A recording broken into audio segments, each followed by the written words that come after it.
بسم اللہ الرحمن الرحیم الحمد للہ الذی هو الاول والآخر والظاہر والباطن والصلاة والسلام علی اشرف الانبیاء والمرسلین سیدنا و مولانا و مقتدانا ابی القاسم محمد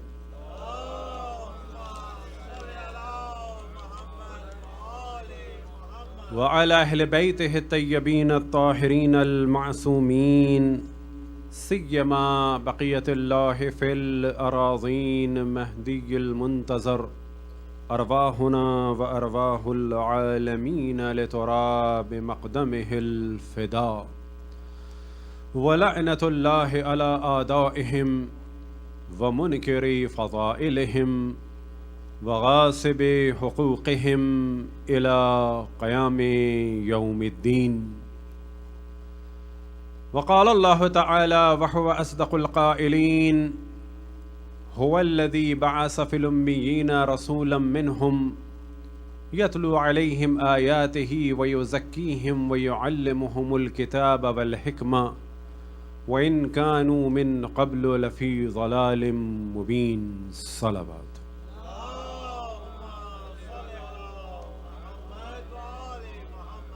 وقال الله تعالى وهو أصدق القائلين قل لا أسألكم عليه أجرا إلا المودة في القربى. وقال رسول الله صلى الله عليه وآله وسلم إني تارك فيكم الثقلين كتاب الله وإترة أهل بيتي ما إن تمسكتم بهما لن تضلوا أبدا حتى يرد علي الحوض. صلوات.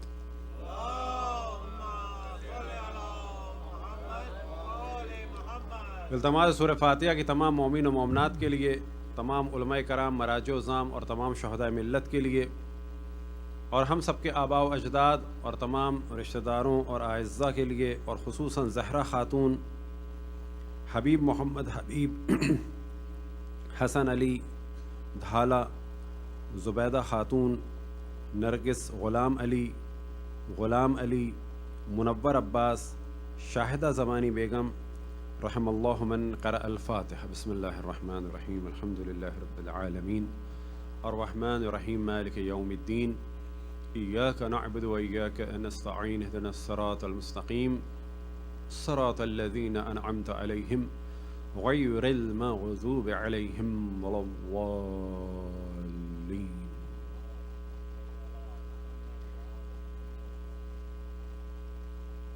سب سے پہلے امام زمان علیہ الصلوۃ والسلام کی خدمت میں اور پھر تمام مومن و مومنات کی خدمت میں شہادت رسول اللہ صلی اللہ علیہ وآلہ وسلم اور شہادت امام حسن علیہ الصلوۃ والسلام اور شہادت امام رضا علیہ الصلوۃ والسلام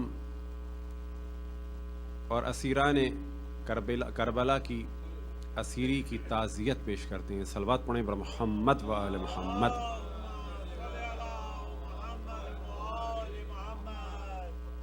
یہ ایام ایک جانب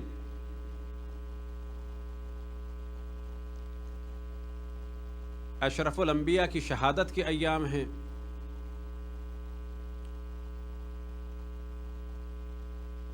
اگر 11 ہجری کو مد نظر رکھیں اور اگر 40 ہجری کو مد نظر رکھیں تو پھر امام حسن علیہ السلام کی شہادت، اور پھر 203 ہجری کو مد نظر رکھیں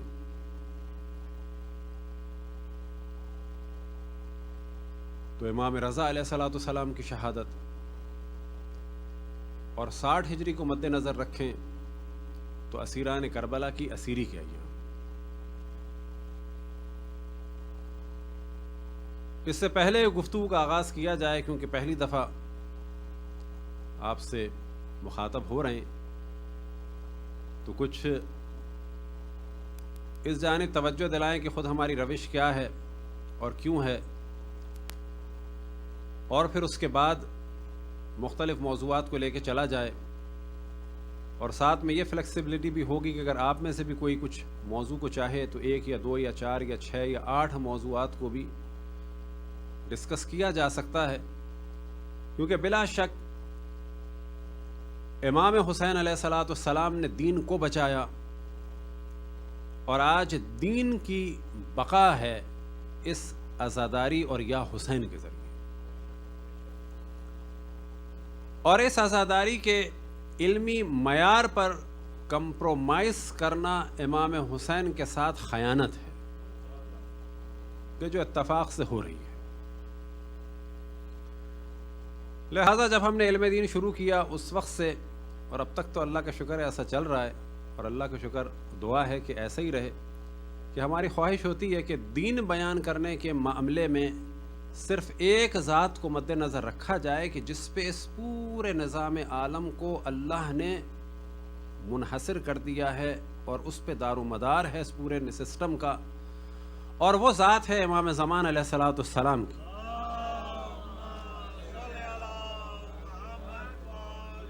بس اگر اس ذات کی خوشنودی کو دیکھا جائے تو بلا شک خطبہ ہو یا عزاداری ہو تو اس کا معیار بلند ہوتا چلا جائے گا۔ تو خود ہماری کوشش رہی ہے فقط اسی ذات کو مد نظر رکھا جائے، اور یہ جو باقی تھوڑے سے 6-7 ارب افراد ہیں ان کے بارے میں زیادہ پریشان نہ ہوا جائے۔ یہ تھوڑے سے جو 6-7 ارب افراد ہیں ان کو اتنا اہمیت نہ دی جائے، البتہ اہمیت کس اعتبار سے دی جائے کہ گفتگو ان کی ضرورت کے مطابق ہو اور ان کے عقل و شعور کے مطابق ہو، ان کی زبان میں ہو۔ یہ وہ چیز ہے کہ جو انبیاء کی اور ائمہ کی اور بعد میں مبلغین کی ذمہ داری ہے کہ افراد کی زبان میں ہو، ان کے عقل اور علم کے مطابق ہو اور آسان طریقے سے ہو۔ یہ کمپرومائز نہیں ہے، یہ ضروری ہے، لیکن دین میں ہیر پھیر کر دیا جائے یا دین ہی کو بیان نہ کیا جائے فقط اس لیے کہ لوگ خوش نہیں ہیں، تو یہ چیز یہاں پہ نہیں رکتی، یہ چیز رکتی ہے وہاں تک کہ جہاں آج بعض مسیحیوں کے فرقے کھڑے ہیں کہ پبلک کی ڈیمانڈ پہ بڑھتے کہاں پہنچ گئے تفصیل سے بیان نہیں کریں گے، ان کے چرچوں میں رنگ برنگی پرچم لگ گئے۔ کیا مراد اس پرچم سے آپ جانتے ہیں، یہ پبلک کی خواہشات پہ ہوا ہے، اللہ کی خواہش پہ نہیں ہوا۔ تو اگر یہ چیز ذہن میں رہے، اور امام حسین علیہ السلام کا ایک وصیت نامے کا ایک حصہ جو ہمیشہ ہم ایام عزا میں بیان کرتے ہیں، اور خصوصاً اگر ایک مجلس ہو تو بھی بیان کرتے ہیں، اور اگر 3 مجلسیں ہوں تو کم سے کم ایک میں ضرور بیان کرتے ہیں، یا 3 میں کوشش کرتے ہیں، 5 ہوں تو بھی کم سے کم ایک میں ضرور بیان کرتے ہیں، کہ کراچی کی جدید اصطلاح میں کہ اگر 5 مجلسوں کا عشرہ ہو یا 3 مجلسوں کا عشرہ ہو، کیونکہ عشرہ بعض لوگ سمجھنے لگے شاید گروپ آف مجالس کو عشرہ کہا جاتا ہے، تو بعض کہتے بھی ہیں مولانا 3 مجلسوں کا عشرہ ہے، 5 مجالس کا عشرہ ہے، تو چاہے وہ 3 مجالس کا ہو چاہے 5 کا ہو۔ تو ایک وصیت نامہ جو لگتا ہے کہ انڈیا پاکستان میں اب تک وہ انویلپ میں رہ گیا ہے اور باہر نہیں نکلا ہے، وہ وصیت نامہ ہے امام حسین علیہ الصلوۃ والسلام کا۔ صلوات پڑھیں پر محمد و آل محمد۔ لہٰذا جب آپ مدینے سے نکلے تو آپ نے ارشاد فرمایا اپنا وصیت نامہ اپنے بھائی جناب محمد ابن علی، کہ جنہیں تاریخ میں محمد ابن علی بھی کہتے ہیں، محمد ابن علی اکبر بھی کہتے ہیں، کیونکہ مولا علی کے اور فرزند بھی تھے محمد اصغر، اسی طرح سے محمد اوسط بھی تھے، اور زیادہ جو ان کا مشہور نام ہے وہ ہے محمد حنفیہ۔ امام نے اپنا وصیت نامہ ان کے سپرد کیا، اور اس میں کربلا کی جانب، بلکہ زیادہ مناسب یہ ہے کہ مدینے سے نکلنے کے وقت اپنا ہدف بیان کیا۔ آپ ارشاد فرماتے ہیں انی لم اخرج عشرا ولا بطرا ولا مفسدا ولا ظالما، میں اکڑ تکبر فساد یا ظلم کے لیے مدینے سے نہیں نکلا، انما خرجت لطلب اصلاح فی امت جدی رسول اللہ، میں صرف اور صرف اپنے جد رسول اللہ کی امت کی اصلاح کے لیے نکلا ہوں. اريد ان آمر بالمعروف وانہی عن المنکر، میں چاہتا ہوں کہ امر بالمعروف کروں اور نہیں عن المنکر کروں. واسیر بسیرت جدی رسول اللہ و ابی علی ابن ابی طالب، صلوات پڑھیں پر محمد والے محمد. تو امام نے اپنے وصیت نامے میں 5 چیزوں کا ذکر کیا ہے کہ میں نکلا ہوں صرف اور صرف اپنے جد رسول اللہ کی امت کی اصلاح کے لیے. میں چاہتا ہوں امر بالمعروف کروں، میں چاہتا ہوں نہیں عن المنکر کروں، میں چاہتا ہوں اپنے جد رسول اللہ صلی اللہ علیہ وآلہ وسلم کی سیرت پہ عمل کروں، اور ان کے بعد ایک فریکشن آف سیکنڈ کے بغیر بھی جو ذات حجت خداوند تبارک و تعالیٰ ہے، یعنی ذات مولا امیر المؤمنین علیہ الصلوۃ والسلام، ان کی سیرت پہ عمل کروں. لیکن اب دیکھنا یہ ہے کہ امام کے وصیت نامے میں اور ہم میں آیا کوئی ٹکراؤ ہے، تضاد ہے، یا واقعاً ہم امام کے پیرو ہیں؟ امام فرماتے ہیں کہ میرا قیام صرف اور صرف ہے امت رسول اللہ کی اصلاح کے لیے. ہم کیا کہتے ہیں کہ مجلس میں مزہ نہیں آیا، اصلاحی مجلس تھی. امام فرماتے ہیں اريد ان آمر بالمعروف، میں چاہتا ہوں کہ امر بالمعروف کروں، نہیں عن المنکر کروں. کیا ذوق بنا دیا گیا ہے کہ مسجد امر بالمعروف کی جگہ نہیں ہے، نہیں عن المنکر کی جگہ نہیں ہے. یہ تو جمعے کے خطبے کی چیز ہے. اب یہ ذہن میں رکھیں کہ اس کو اور بیان کرتے ہیں. اور کیا چیز؟ میں چاہتا ہوں کہ اپنے جد رسول اللہ اور اپنے والد علی ابن ابی طالب کی سیرت پہ عمل کروں.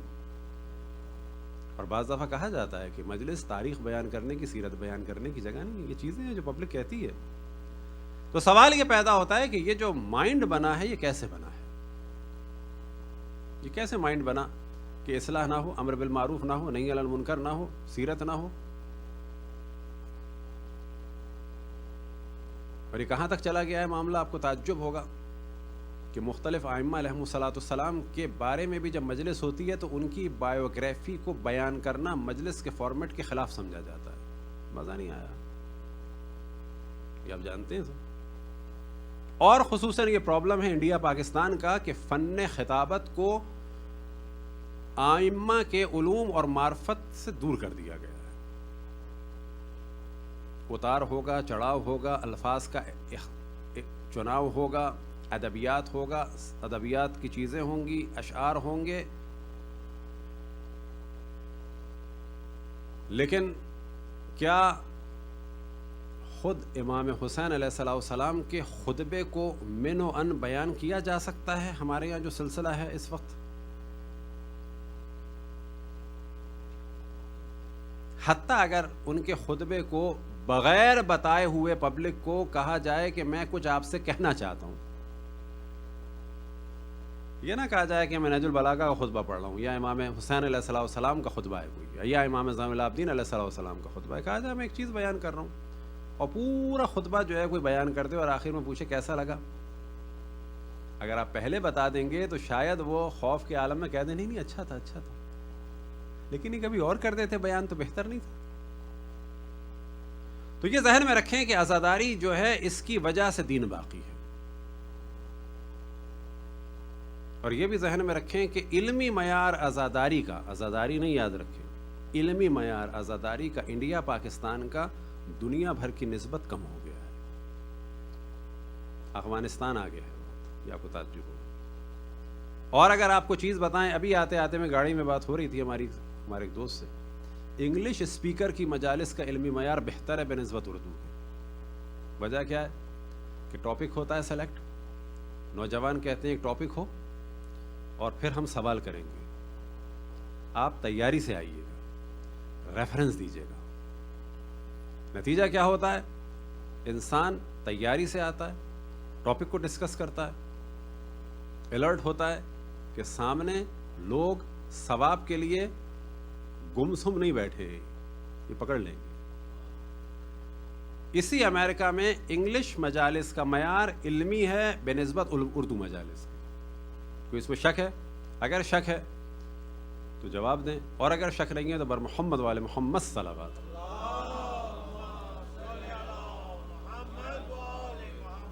لہذا ایک سوال کے جو محرم کے شروع میں اور پھر ایام اضحیٰ کے آخر میں ہم ہمیشہ ڈسکس کرتے ہیں وہ یہ کہ ہر شخص جو بھی کاروبار کرتا ہے آخر میں حساب لگاتا ہے کتنا ٹائم, کتنا پیسہ, کتنی انرجی, کیا گین کیا.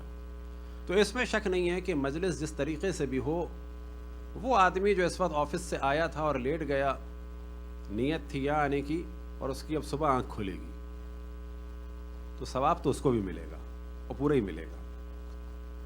اور وہ جو آ رہا تھا اور ٹریفک میں جیم ہے اس کو بھی ملے گا. جو یہاں آ کے آیا اور فرض کریں سو گیا, ثواب اسے بھی ملے گا. تو مین ٹارگیٹ صرف ثواب کو نہ رکھیں. اس ثواب سے بڑھ کے ایک ثواب ہے اور اس سے بڑھ کر کوئی ثواب نہیں ہے, اور وہ ثواب ہے اہل بیت کے دفاع کا. تو سوال یہ کرنا چاہیے محرم کے آخر میں کہ اس سال ہم نے اہل بیت کے اور اہل بیت کے مکتب کے دفاع کے لیے کیا سیکھا. اگر وہ ثواب بھی مل جاتا, ایک تو کنفرم ہے امام حسین پہ گریے کا, امام حسین کی محبت کا, عزاداری کا ثواب تو کنفرم ہے ہر صورت میں, وہ تم نے مثالیں دے دیں. لیکن اگر اہل بیت کے دفاع کا ثواب مل جاتا تو کیا اس سب ثواب سے بہتر نہ ہوتا؟ یا وہ دین کے جس کے لیے امام حسین نے اپنے آپ کو قربان کیا اس کے لیے کچھ اور جان جاتے تو بہتر نہیں تھا؟ اب اس میں ممکن ہے کسی کے ذہن میں سوال آئے کہ جی محرم تو صرف کربلا کو بیان کرنے کے لیے, تو آپ کو تعجب ہوگا تو محرم تو اگر کربلا کو بیان کرنے کے لیے بلا شک تو کربلا تو بیان کرو. کربلا کتنی بیان ہوتی ہے؟ ممکن ہے کہ اس مجلس سے بھی بعد میں کسی کو بدہضمی ہو یا کوئی پرابلم ہو, تو ہم کہہ چکے ہیں 6-7 ارب افراد کا اتنا مسئلہ نہیں ہے. آپ سے سوال کرتے ہیں کربلا کتنی بیان ہوتی ہے؟ کہ ایسا نہیں ہے کہ ہر دن کی مناسبت سے ایک ہلکا سا ٹچ دیا جاتا ہے جو عام طور پر بغیر حوالے کے بعض ذاکروں کے اپنے دل کی بات ہوتی ہے؟ کیا ایسا نہیں ہو رہا؟ کیا ایسا نہیں ہے کیونکہ دن نہیں ہے حضرت زینب کی بیٹی کا تو کبھی حضرت زینب کی بیٹی کو ہی ڈسکس نہیں کیا گیا؟ کیا آپ کو علم ہے کربلا میں حضرت زینب کی ایک بیٹی بھی تھی, لیکن ان کا کوئی دن ہی نہیں ہے, کیونکہ دن نہیں ہے تو رہی ہیں. کربلا میں سب سے عظیم ہستیاں امام حسین علیہ الصلوۃ والسلام کے بعد جناب زینب اور جناب ام کلثوم تھیں. ان کا کوئی کسی سے مقابلہ نہیں, قطعاً نہیں ہے. لیکن مولا امیر المومنین کی اور بیٹیاں بھی تھیں, رقیہ بنت علی, ختیجہ بنت علی, صفیہ بنت علی, فاطمہ بنت علی, ام الکرام بنت علی, ام کلثوم ثانی بنت علی. ان کی ڈیٹ نہیں ہے, لہٰذا ہم نہیں ذکر کرتے قصہ ختم ہو. اور آپ کو اس سے زیادہ افسوس ہوگا اسی سال جب ہم نے بعض کربلا کی مظلوم ترین ہستیوں کا ذکر کیا ہے ایک جگہ, اسی رات کو جو ہمیں فیڈ بیک ملا ہے یہ کہ بلا یہ کیا پڑھ رہے ہیں آپ, یہ لوگ پریشان ہیں مومنین. اسی رات ہمارے دوست کے ذریعے سے کہلوایا گیا کہ بلا آپ کیا پڑھ رہے ہیں. میں نے کہا بس شہداء کا ذکر ہے, اہل بیت کے خاص افراد کا ذکر ہے جن کا ذکر کبھی نہیں ہوتا. اب آپ تصور کریں یہ ذکر اگر خود محرم میں اہل بیت کے چاہنے والے برداشت نہ کر سکیں کیونکہ یہ نئے نام ہے, تو پھر کون کرے گا ان کا ذکر؟ وہابیوں سلفیوں سے توقع ہے,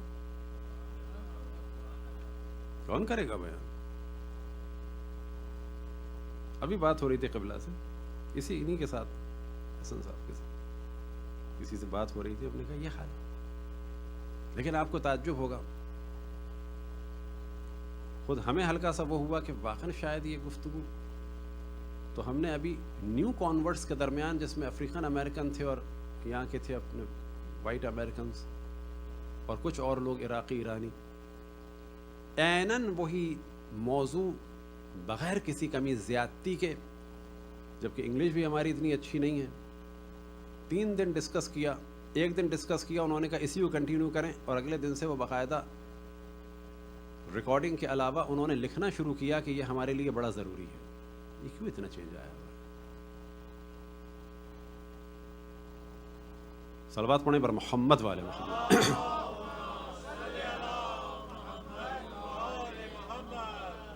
تو یہ ہے وصیت نامہ امام حسین.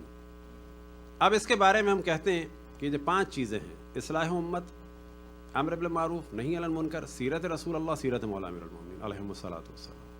لیکن سوال یہ پیدا ہوتا ہے کہ اب یہاں پر ممکن ہے کوئی کہے کہ اصلاح امت سے مراد یہ ہے کہ مثال کے طور پہ کھڑے ہو کے پانی نہ پیو، بیٹھ کے پانی پیو، طہارت، نجاست. نہ، یہ اصلاح امت الگ ہے. اصلاح امت ایک بہت بڑی چیز ہے، اس میں ہزاروں ٹاپک آ سکتے ہیں. اصلاح امت میں یہ ٹاپک بھی آ سکتا ہے کہ حضرت آیت اللہ العظمیٰ سیستانی کے فتوے نے ان چند لائنوں نے کہ جس پہ ایک قطرہ سیاہی بھی جو ہے نہیں لگی ہوگی، کس طریقے سے عراق کو بچا لیا. کہ آج پورا یورپ امریکہ مان رہا ہے کہ یہ جو IS کی بربادی لگی ہے یہ ایک مرج شیعہ کی وجہ سے لگی ہے. اصلاح امت میں بلا شک جو ہے مناظرے بھی ہیں، تفسیر بھی ہے، بہت سارے موضوعات جس سے امت کی اصلاح کا تعلق ہے. فیملی ایشوز بھی ہیں، کرنٹ ایشوز بھی ہیں، نوجوانوں کے ایشوز بھی ہیں، بہت سارے ایشوز ہیں. امر بالمعروف کے معنی بھی یہ نہیں ہے کہ فقط یہ کہا جائے کہ وضو کر لو، اس میں کلی کرنا مستحب ہے. نا، یہ بھی امر بالمعروف ہے. وضو صحیح کرو، یہ امر بالمعروف واجب ہے. اس میں کلی کر لو، یہ امر بالمعروف مستحب ہے. لیکن امر بالمعروف بہت بڑی چیز ہے، اس کو ہمارے یہاں عام طور پہ چھوٹا کر دیا گیا. نہی عن المنکر بھی چھوٹی سی چیز سے شروع ہوتی ہے، پورے دنیا کے ظلم کے سسٹم کو ختم کرنے کے لیے. صرف اتنی سے نہیں ہے نہی عن المنکر. نہی عن المنکر میں یہ بھی آ جائے گا جی یہ قتل عام نہ ہو، یہ اسلحے کی فروخت نہ ہو، یہ آرٹیفیشل فوجیں بنا کر اسلحہ بیچنے کی مارکیٹ نہ بناؤ. یہ بھی نہی عن المنکر میں. نہی عن المنکر فقط یہ نہیں ہے کھڑے ہو کے پانی نہ پیو. نہی عن المنکر فقط یہ نہیں ہے جی کھڑے ہو کے پیشاب نہ کرو. اب یہ ذہن میں رکھیں کہ امام حسین کے ہدف کو بھی بعض دفعہ لوگ چھوٹا کر دیتے ہیں. مثال کے طور پر جب نماز کی بات آتی ہے تو بعض لوگ کیا کہتے ہیں، امام حسین نے نماز کے لیے قربانی دی. ہاں بابا، امام حسین نے نماز کے لیے نہیں دی، امام حسین نے دین کے لیے دی ہے، ان میں نماز بھی ایک. اب یہ اور بات ہے کہ نماز دین کا ستون ہے. اب امام حسین کی قربانی کو اتنا لمیٹڈ کر دیا جائے کہ امام حسین نے نماز کے لیے قربانی دی. ہاں، نماز بھی اس میں شامل ہے. اگلا آدمی کہے گا امام حسین نے روزے کے لیے قربانی دی، اگلا آدمی کہہ دے گا امام حسین نے عقیقے کے لیے قربانی دی. کہا جائے گا نا اس پوری شریعت میں عقیقہ بھی ہے. لیکن امام حسین نے اصلاح امت، ہر وہ چیز کے جس کا تعلق امت کی اصلاح سے ہو، امر بالمعروف، نیکی کی جانب دعوت دو، نہی عن المنکر، برائی سے روکو، وہ برائی چھوٹے سے لے کے پورے دنیا کے سسٹم کو چینج کرنے تک ہے. سیرت رسول اللہ یہ نہیں ہے فقط کہ یہاں پر جو ہے وہ مسواک لگا دی جائے بالکل ایک پرانے برش کی طرح، کہ جو اس وقت سیرت کے دنیا بھر میں اشرف الانبیاء حضرت محمد مصطفیٰ صلی اللہ علیہ وآلہ وسلم کی پوری سیرت کیا ہو گئی ہے، مونچھیں عجیب سی ہو جائیں، داڑھی عجیب سی ہو جائے، کراہت تھی کہ ٹخنے سے نیچے نہ ہو، وہ گھٹنے تک آ جائے. یہ بھی سب سیرت پہ نام کے کام ہو رہا ہے. عطر ہے تو وہ جیب میں آ جائے، مسواک ہے تو وہ پین کی جگہ ایسے کھڑا ہو جائے، اس کے اندر بھی برش جیسا بنا ہوا ہو. پھر بعد میں کہے گا جی وہ ایک تیل کی شیشی بھی آ جائے جیب میں. یہ خود رسول اللہ کی سیرت کی توہین ہے، حقیقت ہے، توہین ہے بالکل. اشرف الانبیاء کی جو اصل سیرت ہے وہ ہے خلق عظیم، اور اگر خلق عظیم کو دیکھنا ہے تو وہ ملے گا اہل بیت سے. اب یہ ذہن میں رکھیں کہ ہمارے یہاں بعض دفعہ جو ہے بڑا بیلنس کرنے کی ضرورت ہے ہر چیز میں، اور یہ کام ہے خود ممبر کا. لیکن اگر خود ممبر ہی ڈس بیلنس ہو تو کچھ نہیں ہو سکتا. مثال کے طور پر جب بات ہوتی ہے خود اصلاح امت کی تو اس وقت ذہن میں اس کو بہت لمیٹڈ کر دیا جاتا ہے جبکہ اصلاح امت میں ایک اہم ترین موضوع یہ ہے کہ جو خود اسلام پر اٹیک ہو رہا ہے خود اسلام کے نام پر، وہ خود اصلاح امت ہے. جو باہر کا اٹیک ہے اتنا خطرناک نہیں ہے، وہ جو اندر کا اٹیک ہے وہ زیادہ خطرناک ہے. وہ جو سلمان رشدی نے اٹیک کیا اشرف الانبیاء پہ اس سے کہیں زیادہ خطرناک، اور وہ جو انڈیا میں کتاب لکھی گئی کہ جس کا نام بھی مناسب نہیں ہے رنگیلا کے ساتھ، اس سے زیادہ خطرناک جو اٹیک ہے وہ اندر کا اٹیک ہے، اور وہ اٹیک نظر آتا ہے سیاہ ستہ میں. وہ سیاہ ستہ میں نظر آتا ہے، یاد رکھیں. کیونکہ جو اٹیک ہوا اشرف الانبیاء کی ذات پر اس کا جو ریفرنس ہے وہ آیا ہے اہل بیت کے مخالفوں کی جانب سے.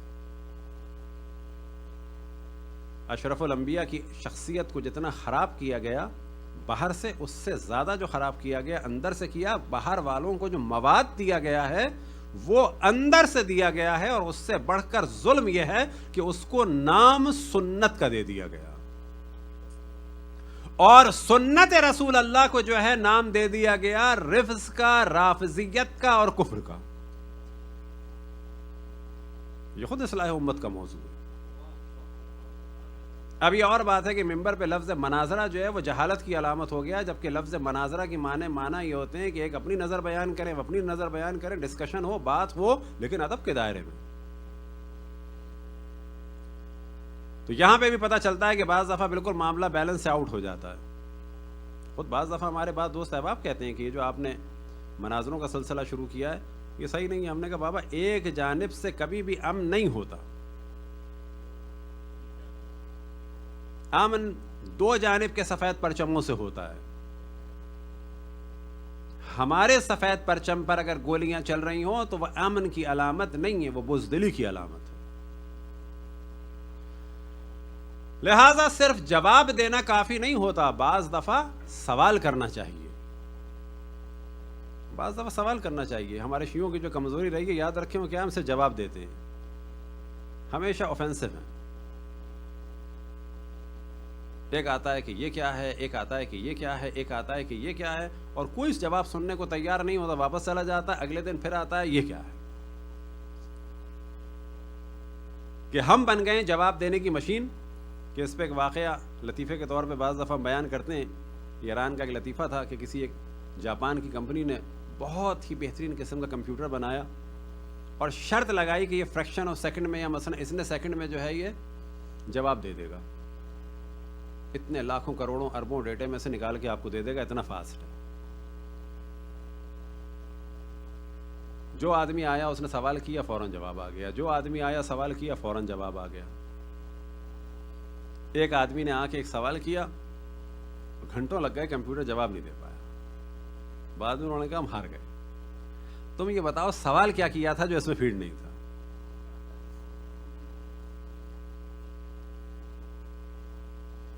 تو فارسی کا تو الگ ہے، اردو میں اس کا ترجمہ ہو سکتا ہے وہ یہ کہ میں نے آ کے یہ سوال کیا تھا اور بتاؤ کیا خبر ہے. یہ اپنی خبریں بتا رہا ہے بس. صلوات پڑھے پر محمد والے محمد.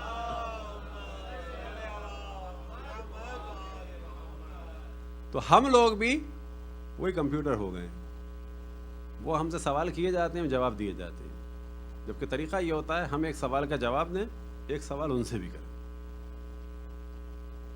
خود ایک سوال ان سے کریں.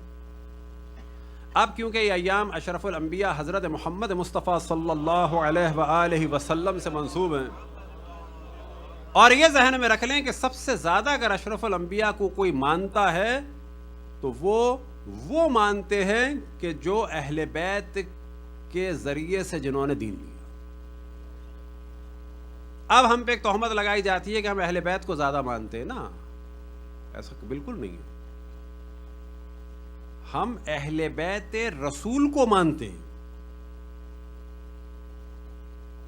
ایسا نہیں ہے کہ ہم اہل بیت کو مانتے ہیں اور ان کے نانا کو بھی مان لیتے ہیں. ہم اہل بیت رسول کو مانتے ہیں، ہم آل محمد کو مانتے ہیں.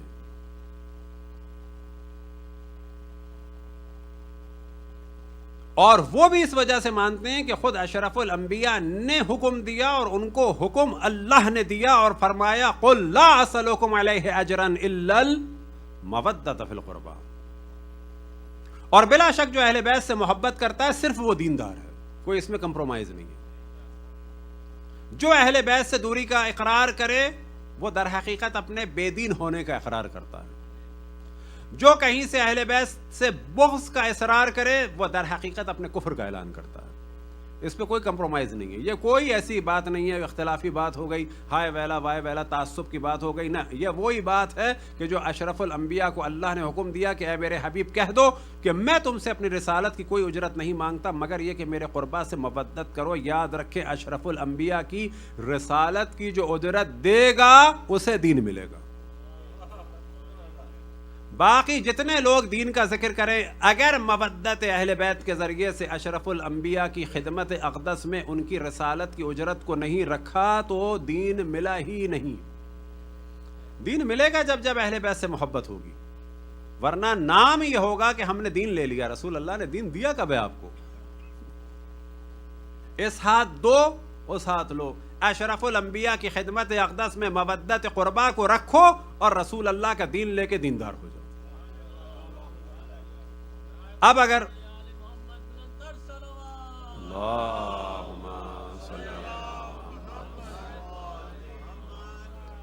کوئی اہل بیت سے دوری کا دعویٰ کرتا ہے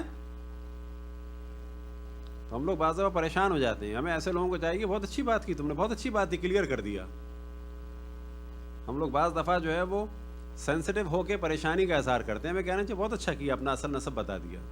ہمیں کیا پریشانی ہے؟ ہمیں تو آسانی ہو گئی دیکھنے میں مومن کون ہے منافق کون ہے. جب صدام ملعون خبیث لعنت اللہ علیہ کے مظالم کے بعد لوگ تعریف کرتے تھے اور اس کے قتل پہ سوگ منا رہے تھے, ہم نے کہا نہیں, ہمیں تو کوئی افسوس نہیں ہے. آپ کا حق ہے, آپ ہٹلر کے لیے سوگ منائیں, آپ کا حق ہے, آپ کو رائٹ ہے بابا. آپ ہٹلر کے لیے منائیں سوگ, آپ جو ہے فرعون کے لیے دن منائیں. کس نے منع کیا ہے؟ یوم فرعون منائیں, فرعون اعظم. ہمیں تو کوئی پریشانی نہیں ہے.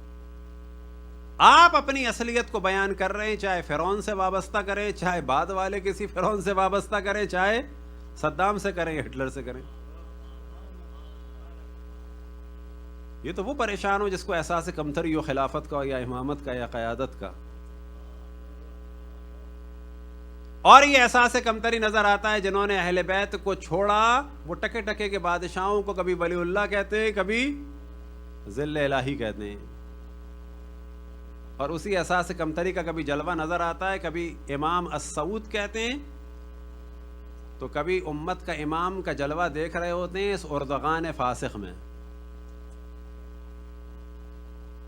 وجہ کیا ہے؟ احساس کمتری ہے امامت و خلافت کا. مولا امیر المومنین کے دامن کو چھوڑ کے جو تنزل آیا اتنا آیا, کبھی نگاہیں کسی بادشاہ کی جانب تو کبھی نگاہیں کسی فاسق و فاجر کی جانب. کبھی محمود غزنوی جو ہے وہ بن جاتا ہے آئیڈیل, کبھی بن جاتا ہے اورنگزیب آئیڈیل, کبھی سعود کے لیے الامام السعود کہا جاتا ہے. حتیٰ یونیورسٹی کے نام میں جا کے دیکھیں, الجامعۃ الامام السعود, الامام سعود یونیورسٹی, وہ امام ہو گیا. لیکن بعض دفعہ ہم پریشان ہو جاتے ہیں کب کہ جب ان لوگوں کی زبان سے سنتے ہیں حضرت حسن حضرت حسین, ٹکے ٹکے کے افراد کو امام کہنے کے بعد جن کو نبی نے کہا الحسن والحسین امامان, ان کے لیے لفظ امام نہیں نکلتا.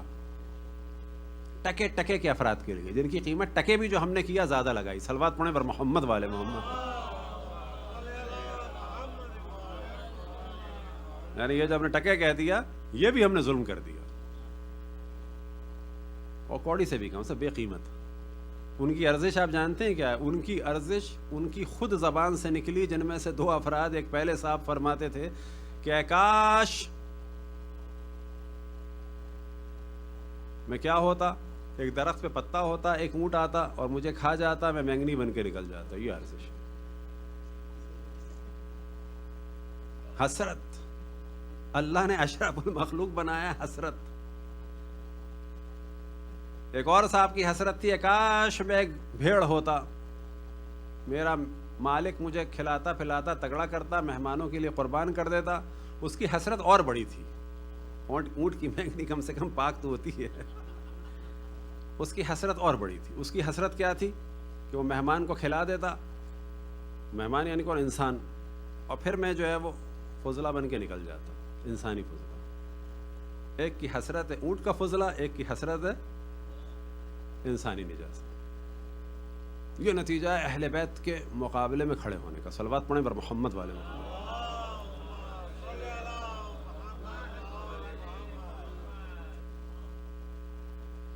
ایک سوال کہ جو اس وقت پورے یورپ امریکہ میں بہت زیادہ پریشان کن ہے. اب آپ میں سے کسی کو بھاری لگے، کسی کو مشکل لگے، تو ہم پہلے کہہ چکے ہیں 6-7 ارب کا اتنا مسئلہ نہیں ہے. ہماری خواہش یہ ہے کہ لوگوں میں، اور ہمیں اسی میں فائدہ ہوگا کہ ہماری بات کو آپ لوگ نقل کریں، اپنی آل اولاد کو بتائیں، آگے کسی کو بتائیں گے تو اشرف الانبیاء کا دفاع ہوگا، تو ہمیں فائدہ ہوگا. چاہے کوئی کہے کہ مزہ نہیں آیا، کیونکہ اس میں شک نہیں ہے کہ مجالس اعزاء کے بعد عام طور پہ یہ ہوتا ہے مزہ نہیں آیا. پھر اس سے کہا جائے کہ بہت اچھی تھی، یہ کارڈ لو، کاغذ کی ضرورت نہیں ہے فی الحال، تو یہ لو کارڈ، لکھ کے بتاؤ کیا تھا. تو کاغذ تو ایک پورا بڑی بات، ایک کاغذ نہیں لوگ فل کر پاتے کہ اس مجلس میں ہم نے کیا حاصل کیا، صرف یہ کہتے ہیں مزہ آیا. تو بلا شک اس کو چینج کرنا ہوگا، اس کو چینج کرنا ہوگا. سخت کام ہے لیکن چینج کرنا ہوگا. اور اس کی مثال ہم یہ دیتے ہیں کہ اگر مومنین اتنے سیدھے ہوتے کہ اپنے بچوں کو قصائی کے پاس بھیج دیتے مثال کے طور پر ہارڈ ویئر سکھانے کے لیے، کمپیوٹر ہارڈ ویئر، اور نائی کے پاس بھیج دیتے مثال کے طور پر سافٹ ویئر سکھانے کے لیے، اتنے سیدھے اگر ہوتے تو اللہ معاف کر دے گا، پھر تو سب کو کر دے گا معاف اگر اتنے سیدھے ہوں. لیکن اگر لوگ اتنے سیدھے نہ ہوں، ایلیمنٹری اسکول کو اور ڈے کیئر کے بھی سٹینڈرڈ کو دیکھتے ہوں، اور اتنے سیدھے نہ ہوں، اور کوئی ٹیوٹر اگر ان سے کہے کہ آپ کے بچے کو بہترین فزکس پڑھاؤں گا لیکن میں پڑھا ہوا نہیں ہوں، مطمئن ہو جائیں 1.5 گھنٹے اس کو بہت مزہ آئے گا، میں پورے نیوٹن کے 120 لا پڑھاؤں گا. آپ 3 پہ اٹکے ہوئے خامہ خائی میں، اس پہ 117 ایڈ کروں گا اور بہت مزہ آئے گا اس کو. اگر کوئی اتنا سیدھا مومن ہو تو اس کا تو کوئی حساب کتاب نہیں، لیکن اگر کوئی اتنا سیدھا نہ ہو تو روز قیامت جناب سیدہ پوچھ سکتی ہیں کہ تم اتنے سیدھے اپنے بچے کی اسٹڈی اور فیوچر کے بارے میں تو نہیں تھے، میرے بابا کے دین کے بارے میں اور میرے حسین کے خون کے بارے میں اتنے سیدھے کیوں تھے کہ جو ملا جہاں سے ملا، اتنے سیدھے کیوں تھے؟ جس دن کے لیے میری بیٹیوں کی چادریں چھن گئیں اس کے بارے میں کیوں اتنے کیئر لیس تھے؟ اگر پوچھ لیں تو کیا ہوگا؟ تو ہماری خواہش تو یہی ہے کہ اگر اشرف الانبیاء کا دفاع ہو جائے اور کچھ اور چیزیں اسی طرح سے ہو جائیں کہ جو بعد میں آپ کو بھی ملے اور آپ کی نسلوں کو بھی ملیں، تو ہمارے لیے بھی کامیابی ہے اور بعد والوں کے لیے بھی کامیابی ہے. ایک اہم ترین اعتراض کہ جو اشرف الانبیاء پہ کیا جاتا ہے، کیونکہ انہی کی شہادت کے ایام ہیں، پھر ہم یہ بیان کریں گے کہ ہماری جانب سے بھی کچھ اور خود اہل سنت کی جانب سے ایک بہت بڑا ظلم ہوا اور اشرف الانبیاء کی شہادت کو چھپا دیا گیا. ہم لوگ بھی شامل ہیں اس میں. لہٰذا بعض جگہ دیکھیں، یہاں کی تو مجھے دیکھ کے بڑی خوشی ہوئی تھی کہ شہادت رسول اللہ و شہادت امام حسن. بعض جگہ آتا ہے وفات رسول اللہ و شہادت امام حسن. وفات رسول اللہ، شہادت امام حسین کے سلسلے میں تابوت ہے، رسول اللہ کا تابوت نہیں.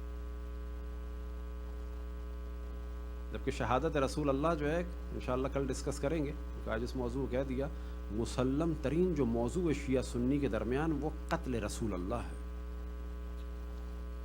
قتل رسول اللہ کو اہل سنت نے بھی چھپایا، اور اتفاق سے ہم بھی انہی کی وجہ سے، یا جو حالات اور واقعات تھے اب وہ حالات اور واقعات نہیں ہیں، اب وہ زمانہ نہیں ہے اورنگزیب جیسے خبیث یا محمود غزنوی جیسے خبیث ایک گاؤں کے گاؤں کو ختم کر دیں اور اس میں ہم ختم ہو جائیں. قتل رسول اللہ مسلمات میں سے ہے کہ اشرف الانبیاء کو قتل کیا گیا ہے زہر کے ذریعے سے. عورت تھی، مرد تھا، کب کیا کب نہیں کیا یہ سیکنڈری موضوع ہے. لیکن قتل رسول اللہ، شہادت رسول اللہ زہر کے ذریعے سے اہل سنت میں بھی کنفرم ہے 100%. بلکہ ساتھ میں وہ تو کہتے ہیں خلیفہ اول کو بھی زہر دیا گیا، وہ الگ موضوع ہے کس نے دیا ان کو بھی. لیکن سوال یہ پیدا ہوتا ہے کہ اگر وہ بھی شہید ہو گئے اور اشرف الانبیاء بھی شہید ہیں تو لفظ شہادت کو استعمال کرنے میں بالآخر پرابلم کیا ہے؟ تو یہ ذہن میں رکھیں کہ بہت سارے تاریخ کے موضوعات کھل جائیں گے لفظ شہادت رسول اللہ، اور اس کو پھیلنا چاہیے.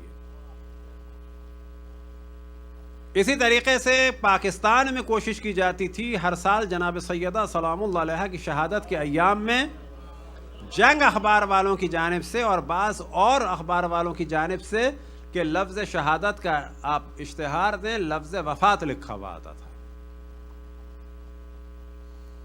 وجہ کیا ہے کہ وہ جانتے ہیں کہ لفظ شہادت کے مشہور ہونے کے بعد بالآخر لوگ سوال کریں گے شہادت کیوں، کب، کیسے، کس نے. یہ وہ پریشانی ہے اور اس پہ ہمیں کمپرومائز نہیں کرنا چاہیے. صلوات پڑھیں پر محمد والے محمد.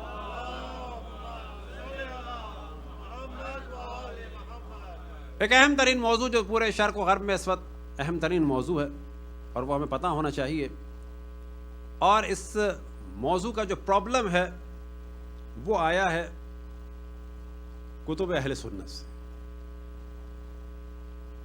اور وہ لوگ بھی اب وہی جواب دینے لگے جو ہمارا جواب تھا شیعوں کا. وجہ یہ ہے کہ صرف 2 آپشن رہ گئے ہیں اب، یا اپنے نظریات پھیلا لو یا رسول اللہ کا دفاع کر لو. سابقہ زمانے میں دنیا اہل سنت میں یہ ہوتا تھا کہ وہ رسول اللہ کا دفاع نہیں کرتے تھے بلکہ دوسروں کا دفاع زیادہ کرتے تھے. مذہب حق اہل بیت میں جو معیار ہے وہ یہ ہے کہ اگر ایک روایت یا چیز شان رسول اللہ کے خلاف ہے، اصلا ضرورت نہیں ہے دیکھنے کی، پرکھنے کی، ختم، قصہ ختم. وہ موضوع کیا تھا اور کیا ہے کہ اگر آپ جا کے دیکھیں پوری دنیا کے خصوصاً عیسائی مشنریوں کے درمیان، امریکہ میں، یورپ میں، عرب دنیا میں، یا انٹرنیٹ پہ جا کے سرچ کریں، وہ ہے اشرف الانبیاء کی شادی خلیفہ اول کی بیٹی کے ساتھ. اور وہ موضوع یہ کہ وہ 6 سال یا 9 سال کی تھی. جو اصل موضوع ہے وہ یہ کہ 6 یا 9 سال کی تھی. اب جو یہ موضوع ہے یہ قطعاً ایسا نہیں ہے کہ اس میں جو حضرت عائشہ کی توہین کا ہے نا. اگر رسول اللہ کا دفاع کرنا ہے تو پھر اس کو ڈینائی کرنا ہوگا، اس کے علاوہ کچھ نہیں ہے. یا ان کو جو ہے چھوٹے سے چھوٹا کرتے چلے جائیں، اور پھر ان کو ایج میں چھوٹے سے چھوٹا کرتے کرتے کرتے رسول اللہ کی عزت اور آبرو کو بھی چھوٹا کر دو، یا بالآخر صحیح بتانا ہوگا تاکہ اشرف الانبیاء پہ تہمت نہ لگے. اور یہ ذمہ داری یاد رکھیں کون ادا کرے گا؟ شیعوں نے ادا کی تھی، شیعوں ہی کو ادا کرنا ہے. اب وہی والے سارے ڈسکشن جو شیعہ کر چکے تھے اب بعض اہل سنت بھی کر رہے ہیں، اور خود ہم نے بھی 1.5-2 سال پہلے اس کو ڈسکس کر کے یوٹیوب میں بھی کیا. اس کے بعد جو ہے ہم نے دیکھا کہ اور جگہ سے بھی اسی کو لوگوں نے جو ہماری گفتگو ہے اس کو انہوں نے نقل کیا.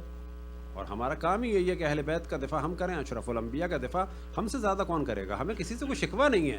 ظاہر ہے کہ اہل بیت ہی اشرف الانبیاء کے جانشین ہیں، اور اہل بیت کے ماننے والے ہی رسول اللہ کا دفاع کریں گے، کوئی اور تھوڑی کر سکتا ہے.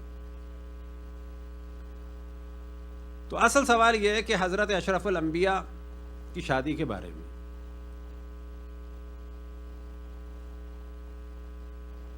اب یہ ذہن میں رکھیں کہ اشرف الانبیاء کا نکاح جناب ختیجہ سلام اللہ علیہا کے ساتھ ہوا کب؟ کہ جب وہ 25 سال کے تھے. خود جناب ختیجہ کتنے سال کی تھیں؟ مختلف اقوال ہیں، جن میں سے ایک 40 سال، ایک 28 سال. زیادہ مشہور ہے 28 سال. 40 سال والا جو قول ہے وہ جناب ختیجہ کی حیثیت کو ذرا سا کم کرنے کے لیے، لیکن اس کا بھی جواب ہے کہ اچھی بیوی کی علامت کیا ہے؟ دنیاوی اعتبار سے یا دینی اعتبار سے کچھ بھی ہو سکتی ہے. یا ہم چانس دیں دینداروں کو یا چانس دیں دنیا داروں کو، تم بھی بتاؤ. تم بھی بتاؤ. اگر اچھی بیوی کی علامت ہے ایمان لانا تو بلا شک سب سے پہلے اشرف الانبیاء پہ ایمان کون لائیں؟ جناب حضرت خدیجہ صلوات اللہ وسلم علیہ. سب سے پہلے ایمان کون لائیں؟ جناب خدیجہ سلام اللہ علیہ. البتہ ایک چیز کو ہم کلیئر کر دیں، جب کہا جاتا ہے کہ مولا امیر المومنین سب سے پہلے ایمان لائے، حضرت خدیجہ سلام اللہ علیہ پہلے ایمان لائیں، تو عام طور پہ ہمارے یہاں مومنین ہی پریشان ہوتے ہیں کیا وہ پہلے کافر تھے؟ نا، ایمان واقعاً پہلے سب سے پہلے وہ لائے، لیکن کافر بھی نہیں تھے. ایمان لانے سے کیا مراد ہے؟ پہلے وہ دین حنیف پہ تھیں، پہلے مولا امیر المومنین دین حنیف پہ یعنی دین ابراہیمی پہ تھے کہ جس میں یہ پوری شریعت تھی. لیکن جس وقت اشرف الانبیاء نے اعلان کیا کہ میں اللہ کا نبی ہوں، ان کے اس اعلان کو فوراً ماننا یعنی ایمان لانا. یہ ایمان لانے کی بات. بس یہ جو کہا جائے کہ مولا امیر المومنین ایمان لائے تو فوراً بعض مومنین بھی کہتے ہیں کیا وہ پہلے بے ایمان تھے؟ نا، پہلے بے ایمان نہیں تھے معاذ اللہ. پہلے وہ معاذ اللہ کافر نہیں تھے، نا، پہلے دین حنیف پہ تھے، جناب ابراہیم کی شریعت پہ تھے. جو رسول اللہ جس دین پہ تھے اسی پہ تھے. جو اشرف الانبیاء کا عقیدہ تھا وہی مولا امیر المومنین کا جناب خدیجہ سلام اللہ علیہ کا عقیدہ تھا. ایمان لانے سے کیا مراد ہے؟ آپ کو اللہ کی جانب سے حکم ہوا. پہلے حکم کیا تھا؟ اخلاق کے ذریعے سے، عمل کے ذریعے سے، عبادات کے ذریعے سے پیغام. اب یہ حکم ہوا کہ واضح کہو کہ میں اللہ کا نبی ہوں، اور ذمہ داری ہے لوگوں کی کہ وہ اقرار کریں کہ ہاں ہم نے مانا. اس چیز کا نام تھا ایمان لانا. تو ایمان لانے والے بعض کافر مشرک بت پرست تھے، وہ کافر تھے، اور بعض ایمان لانے والے کون تھے؟ مومن تھے. جیسے جناب حلیمہ سعدیہ، یہی سوال ان کے بارے میں ہوتا ہے. وہ دین حنیف پہ تھی، مکے کی تھیں. یہی حال حضرت ابو طالب کا تھا، یہی حال مولا امیر المومنین کا تھا، یہی کیفیت جناب خدیجہ سلام اللہ علیہ کی تھی. تو سب سے پہلے کس نے تصدیق کی؟ مولا رسول اللہ صلی اللہ علیہ وآلہ وسلم کی جناب خدیجہ نے. اگر ایمان معیار ہے تو جناب خدیجہ، دوسرے کا کیوں مقایسہ کیا جاتا ہے؟ اگر پہلی بیوی ہونا فضیلت ہے، اور خواتین کے لیے تو واقعی یہ فضیلت ہے، تو کون ہے؟ جناب خدیجہ. اب یہاں پر اگر آپ دیکھیں تو ایک گیم کیا جاتا ہے جو بظاہر ہمیں لگتا ہے کہ نیگیٹو ہے، اور ہے نیگیٹو لیکن وہ پازیٹیو ہو جاتا ہے. وہ کیا ہے؟ وہ 40 سال کی تھی. ارے 40 کی نہیں تھی، 60 کی تھی. اب بولو کیا کرو گے؟ وہ محترمہ کہتی تم وہ بوڑھی عورت کو یاد کرتے ہو اس کے دانت نہیں تھے. مشہور ہے، حضرت عائشہ فرماتی تھیں کہ اللہ نے آپ کو اتنی اچھی دے دی ہے بیوی، آپ اس بوڑھی عورت کو یاد کر کے روتے ہیں. ارے یہ تو اور زیادہ فضیلت ہو گئی ایک خاتون کی کہ واقعاً اگر وہ اچھی نہیں تھی، دانت بھی نہیں تھے، بوڑھی تھی معاذ اللہ، جیسی کہ ان کی شخصیت کو خراب کیا جاتا ہے، تو اس کے معنی ہے کتنی فضیلت تھی اس خاتون کی، کتنی فضیلت تھی. اب اگر ان کو 40 سال کا کہا جائے تو در حقیقت حضرت خدیجہ کی حیثیت کو گرایا نہیں جا رہا، دنیاوی اعتبار سے گرایا جا رہا ہے، لیکن ان کی حیثیت بڑھ جاتی ہے کہ اس 40 سال کی خاتون میں کتنی خصوصیات تھیں کہ اشرف الانبیاء نے ان کی ساتھ جب زندگی 25 سال گزاری تو کسی سے بھی شادی نہیں کی. کسی سے بھی شادی نہیں کی. اس سے بڑھ کے کیا فضیلت ہوگی؟ تو یا 28 سال یا 25 سال. اب کیونکہ دوسروں کا پروپیگنڈا یاد رکھیں جو اس زمانے میں علم الحدیث والے اور یہ مورخین کرتے تھے، وہ وہی تھا سوشل میڈیا کا اور آج کل کے میڈیا کا پرابلم، لوگوں کے ذہن کو خراب کرنا. ہمارے ذہن میں بھی بعض کے مومنین کیا آتا ہے؟ بوڑھی خاتون. جبکہ جناب خدیجہ کی ایک فضیلت، 2 چیزیں سمجھ میں آتی ہیں لوگوں کو، ایک یہ کہ بوڑھی تھی، ایک یہ کہ پیسے والی تھی. ہاں پیسے والی ختم تھی. نہیں یعنی شادی کے بعد نا، ایسا نہیں تھا. نہیں ہوتی. اب یہ تو کہہ رہے ہیں 40 کی تھی نہیں وہ، یعنی ذہن ایسا بنا دیا ہے میڈیا نے، جبکہ وہ نہیں تھی. لیکن جو دوسری صفات ہیں اس میں ان کو وہ کر دیا. مال دولت کی صفت تو اللہ کا شکر ہے کہ وہ چھپا نہیں پائے، لیکن آپ کو تعجب ہوگا علمی اعتبار سے، اخلاقی اعتبار سے وہ اس زمانے کے قریش میں برترین خواتین میں سے تھی. اور ایک خصوصیت ان میں تھی کہ وہ اپنے زمانے میں حسن و جمال میں بھی عرب کی خواتین سے بہت آگے تھی. حضرت خدیجہ سلام اللہ علیہ کی فضیلت تھی، حسن و جمال میں بہت آگے تھی. اور جو ہمارے یہاں روایات ہیں ان کے حساب سے ایک موضوع یہ ہے کہ کیونکہ ان کے چچا زاد بھائی ورقہ ابن نوفل عیسائی ہو گئے تھے اور عیسائی اور یہودیوں کی کتابوں سے آشنا تھے، اور وہ اشرف الانبیاء کے بارے میں بتا چکے تھے کہ اس قسم کا فرد یہاں سے ظاہر ہوگا، اور عیسائی اور یہودی آئے مکہ مدینے کے پاس اس وجہ سے تھے کہ یہاں سے وہ ظاہر ہوگا، خصوصاً مدینے سے، کیونکہ مدینے میں ان کا اصل مرکز تھا. اب گو کہ وہ بعد میں مخالف ہو گئے. تو ہمارے یہاں بعض جو نتائج نکالے جاتے ہیں روایت سے وہ یہ کہ جناب خدیجہ سلام اللہ علیہ حتیٰ اگر 28 کی بھی تھی اور اگر شادی نہیں کی تھی جو زمانے کے حساب سے لیٹ ہے، یا جو بعض جگہ بیان ہوا کہ خود وہ 25 سال کی تھی، یہ بھی لیٹ ہے، تو وہ در حقیقت اپنے چچا زاد بھائی کے بتائے ہوئے چیزوں پر انتظار کر رہی تھیں کہ نبی مبعوث ہوگا. اور ورقہ ابن نوفل بتا چکے تھے کہ وہ ایک قریش کی مالدار اور ان صفات کی خاتون سے شادی کرے گا. لہٰذا بعض جگہ نتیجہ نکالا جاتا ہے کہ جناب خدیجہ سلام اللہ علیہ انتظار فرما رہی تھیں اشرف الانبیاء حضرت محمد مصطفیٰ صلی اللہ علیہ وآلہ وسلم کی بعثت کا. تو یا ان کی عمر 40 سال یا 28 سال یا اور بھی کم. تو سوال یہ پیدا ہوتا ہے اگر ایمان میں معیار ہے تو جناب خدیجہ، پہلی بیوی ہونا معیار ہے تو جناب خدیجہ، پہلی بیوی کی موجودگی میں شادی نہ کرنا اگر اچھی بیوی کی علامت ہے تو جناب خدیجہ، اگر مال کو لٹا دینا علامت ہے تو جناب خدیجہ، اور اگر بچہ ہونا بیوی اچھی بیوی کی علامت ہے تو جناب خدیجہ. اور کیسا بچہ ہونا کہ جس کے ذریعے سے اشرف الانبیاء پہ سے تہمت ختم ہوئی کہ جس کے ذریعے سے کوثر نصیب ہوئی اشرف الانبیاء کو، یعنی خیر کثیر. اب ایک ہلکا سا اشارہ کرتے چلیں کہ اشرف الانبیاء کے لیے رحمت للعالمین کے لیے، تمام عالمین کی رحمت کے لیے جناب سیدہ سلام اللہ علیہ خیر کثیر ہے. وہ خیر کثیر کس سے ملا؟ جناب حضرت خدیجہ سلام اللہ علیہ سے. کس نے قربانیاں دی، اپنا مال لٹایا؟ اگر یہ معیار ہے بیوی کا تو کیا ہے؟ مال لٹانے والی وہ، قربانی کرنے والی وہ. اگر مال معیار ہے خود تو ساری بیویوں میں مالدار کون تھی؟ جناب خدیجہ.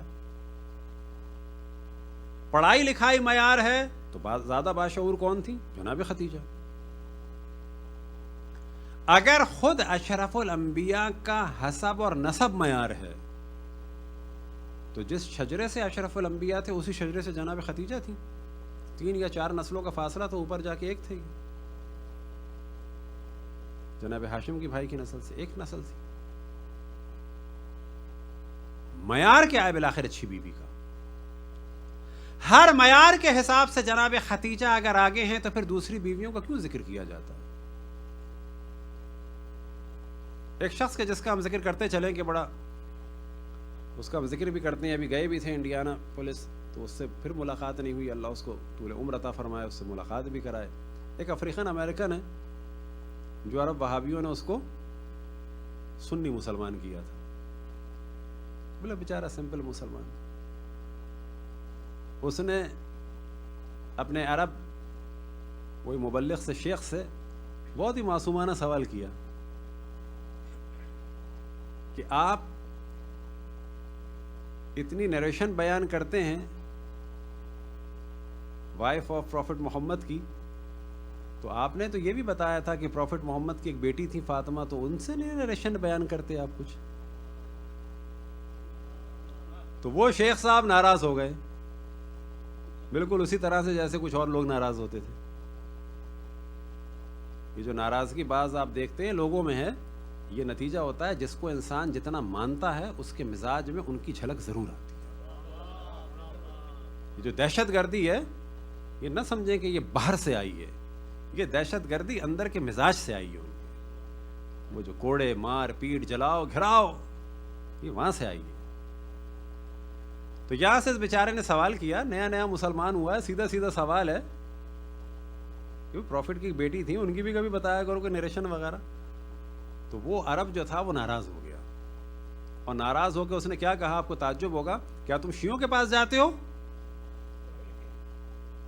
اس نے کہا شیعہ کون ہوتے ہیں؟ شیعہ کون ہوتے ہیں؟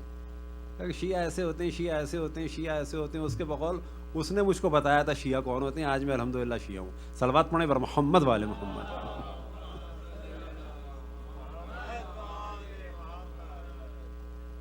تو جناب خدیجہ سلام اللہ علیہا جو ہیں وہ ہیں اصل میں ام المومنین. ہم اپنا نظریہ بیان کرتے ہیں, اور جناب حضرت ام المومنین خدیجہ صلوات اللہ وسلام علیہا کے بعد حضرت ام سلمہ صلوات اللہ وسلام علیہا نے بلا شک اہل بیت کی ماں ہونے کا ثبوت دیا. جس وقت جناب سیدہ کو لے جایا گیا باغ کے لیے, اس وقت بھی جناب ام سلمہ جو ہیں چیخی تھیں ان لوگوں پہ, اور اہل بیت کا آخر وقت تک دفاع کیا. جب مولا علی پہ گالیاں پڑتی تھیں جب جناب خدیجہ جناب ام سلمہ نے دفاع کیا. جب حضرت عائشہ جنگ کے لیے نکل رہی تھی تو اس وقت ملامت کی کہ تم ان میں سے نہ ہو جس پہ خواب کے کتے گھومو گے, غلط کر رہی ہو. وہ ماں تھی. تو اشرف الانبیاء نے 25 سال میں شادی کی. اب جناب خدیجہ کی عمر کو ہم ڈسکس نہیں کر رہے, اور 25 سال آپ ان کے ساتھ رہے, اور اس وقت کوئی بھی زوجہ نہیں تھی.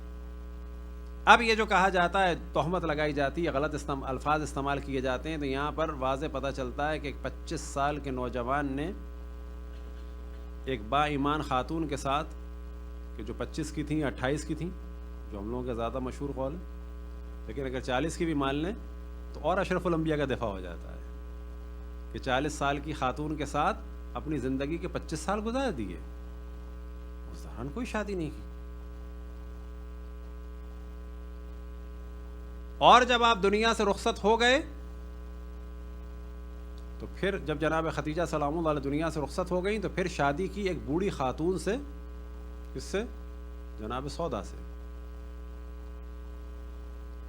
یہاں تک کہ سلسلہ چلتا رہا, اور 2 ہجری پہ آ کے, اور 2 ہجری کتنی ہو گئی مراد, یعنی اشرف الانبیاء نے 11 ہجری کو دنیا سے رخصت ہوئے, 2 ہجری یعنی آخر کے جو یہ سال تھے ان میں یہ شادیاں ہوئیں, جو اکثر کس سے ہوئیں, بیواؤں سے ہوئیں اور طلاق شدہ خواتین سے ہوئیں.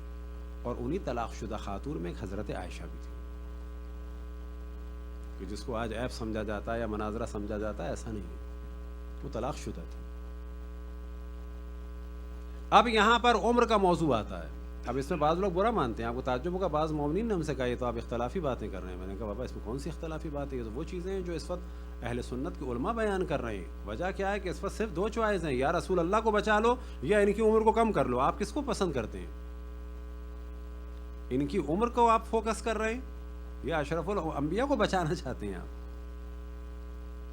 اب یہ سوال پیدا ہوتا ہے کہ حضرت عائشہ کی عمر کتنی تھی اس وقت. ممکن ہے کسی کو یہ موضوع سخت لگے, سوچئے گا کہ اگر اشرف الانبیاء کا دفاع کی طاقت ہو جائے کل آفس میں, اسکول میں, ادھر ادھر, یہ زیادہ بہتر نہیں ہے؟ شہادت اشرف الانبیاء میں آپ نے ان کا دفاع سیکھ لیا, اور ان کا دفاع جو سیکھا ہے تو باقی اہل بیت کا دفاع ہوا ہے, کیونکہ اشرف الانبیاء پہ اگر دھبا آ گیا تو پھر ان کے جانشینوں کی تو حیثیت ہی ختم. اگر ان کی حیثیت ختم تو آل کی کیا حیثیت ہے؟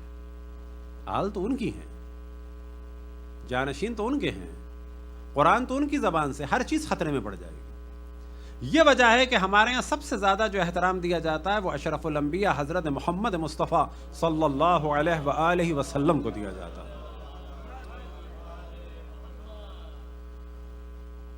اب یہ فرماتی ہیں, اب ان کی کیا ایج تھی؟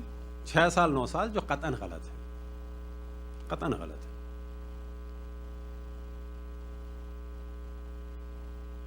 اعلان رسالت ہوا کب, یعنی اعلان بعثت کب ہوا؟ معذرت 40 سال کی عمر میں اعلان نبوت ہوا اور 14 سال کے بعد ہجرت ہوئی. یہ ذہن میں رکھیں, 14 سال کے بعد ہجرت ہوئی اور ہجرت کے دوسرے سال جو ہے ان کی شادی ہوئی. اب سوال یہ پیدا ہوتا ہے کہ یہاں تو ان کی ایج کو کم کر دیا جاتا ہے, جب ایمان کی بات آتی ہے تو کیا کہا جاتا ہے کہ جب حضرت ابوبکر ایمان لائے تو اس کے بعد جو ہے وہ ہم لوگ بھی ایمان لے آئے, وہ ایمان لائے ہم بھی ایمان لے آئے, یعنی خود حضرت عائشہ بھی ایمان لے آئیں, بہت با ایمان خاتون تھی, یعنی یہ بتانے کے لیے ان کے بعد یہ ایمان لے آئیں. تو وہ کب ایمان لائے؟ وہ جیسے ہی اشرف الانبیاء نے اعلان فرمایا تو وہ ایمان لے آئے. یہی کہا جاتا ہے پہلی بعثت کو وہ ایمان لے آئے. اب اگر یہ مان لیا جائے کہ پہلی بعثت کو وہ ایمان لائے اور پہلی بعثت کو حضرت عائشہ ایمان لے آئیں تو کیا 1 سال کی تھی؟ مولا علی کے بارے میں کہا جاتا ہے کہ 10 سال کے بچے کے ایمان کی حیثیت کیا ہے. تو اب اگر حساب لگانا شروع کریں کہ اگر پہلی بعثت کو یہ ایمان لائیں اور 1 سال کی تھی تو دوسری ہجری میں کتنے سال کی ہو گئی؟ تقریباً 15 یا 16. اور اگر یہ 2 سال کی تھیں تو کتنے سال کی ہو گئیں شادی کے وقت؟ تقریباً 16 یا 17. اگر 3 سال کی تھی تو کتنے سال کی ہو گئیں؟ 4 سال کی تھی تو کتنے سال کی ہو گئیں؟ 5 سال کی تھی تو کتنے سال کی ہو گئیں؟ 6 سال کی تھی تو کتنے سال کی ہو گئیں؟ 7 سال کی تھی کتنے سال کی ہو گئی؟ 8 سال کی تھی تو کتنے سال کی ہو گئی؟ 9 سال کی کم سے کم مانا جائے تب 24 کی بنتی. 9 سال کی اگر بالغ لڑکی مانی جائے تب جا کے بنتی ہیں 24 کی, اور تقریباً اس سے زیادہ یا منیمم اتنی ہی ان کی عمر تھی. وجہ یہ ہے کہ ان کی پہلے شادی ہو چکی تھی جبیر بن مطعم سے.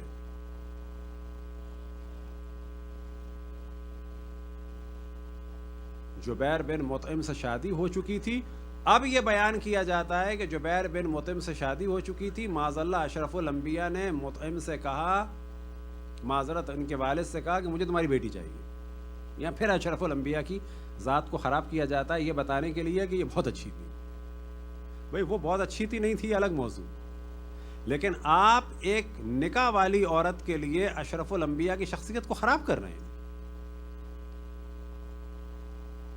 اور پھر اس کے بعد طبقات ابن سعد کے الفاظ ہیں کہ جو معتبر ترین اور پہلی شروع کی کتابوں میں سے ہے. اشرف الانبیاء نے کہا تو انہوں نے کہا کہ صحیح ہے میں مطعم سے بات کرتا ہوں, فطلقہا, پھر اس نے جبیر نے طلاق دی, پھر ان سے شادی.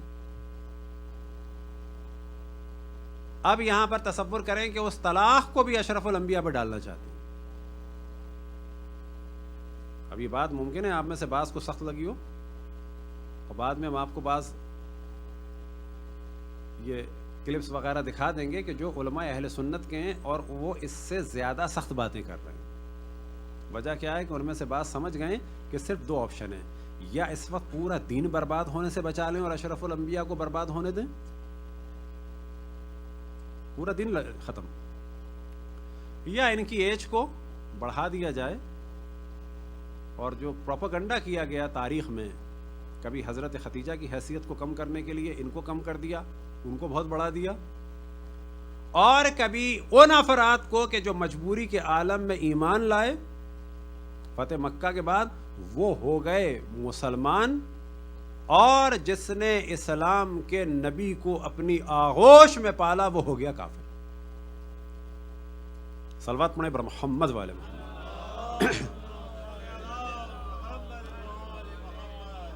تو اہم ترین جو ایک تہمت ہے اشرف الانبیاء کی ذات پر وہ یہی تہمت ہے. اس کے علاوہ بہت ساری تہمتیں, باقی جتنی شادیاں ہوئیں وہ سب جو ہے وہ طلاق شدہ اور شادی شدہ خواتین سے کہ جن کے شوہر مارے گئے تھے, جو بیوہ تھیں. اب یہ شادیاں کیوں ہوئیں؟ اتنی بات واضح ہے کہ اگر وہ تہمت کے جو عام طور پہ شرق و غرب والے لگاتے ہیں کہ معاذ اللہ خواہشات کی, تو وہ تو 25 سال کے نوجوان میں زیادہ ہوتی ہے.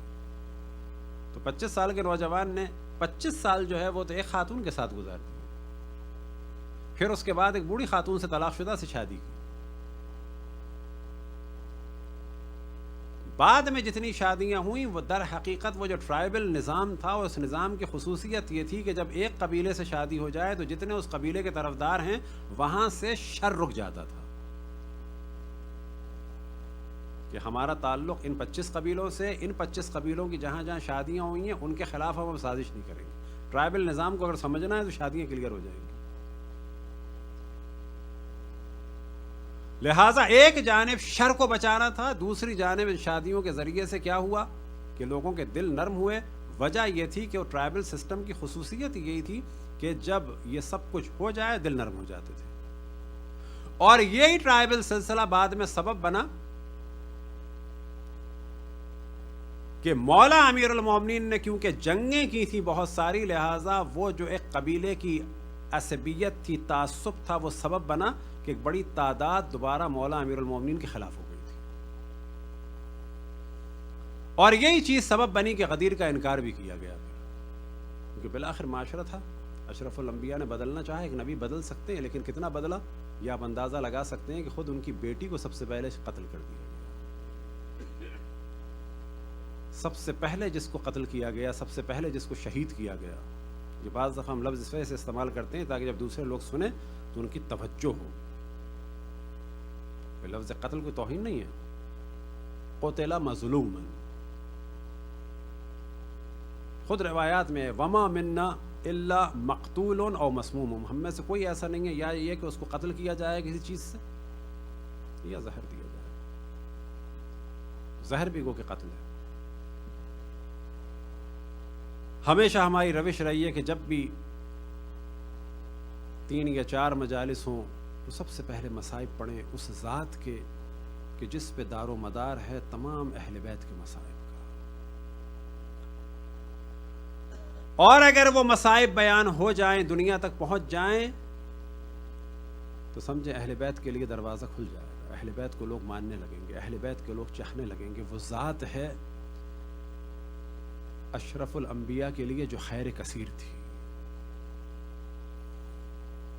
اشرف الانبیاء کی شہادت کا بھی جو دردناک ترین تصور کیا جا سکتا ہے منظر وہ یہی ہے کہ کل یا پرسوں مصائب میں ذکر کریں گے. کبھی تصور کریں کہ اشرف الانبیاء جب جناب سیدہ کو یہ خبر دے رہے تھے کہ اے فاطمہ تم سب سے پہلے مجھ سے ملو گی، تو تصور کریں کہ انہیں یہی علم تھا کہ فاطمہ مجھ سے ملیں گی یا یہ بھی علم تھا کہ پسلیاں ٹوٹی ہوئی مجھ سے ملو گی. رسول اللہ کے لیے مصائب کے لیے اتنا کافی ہے کہ انہیں یہ علم تھا کہ فاطمہ کی پسلیاں ٹوٹ جائیں گی، محسن کو قتل کر دیا جائے گا. اے فاطمہ سب سے پہلے تو مجھ سے ملو گی.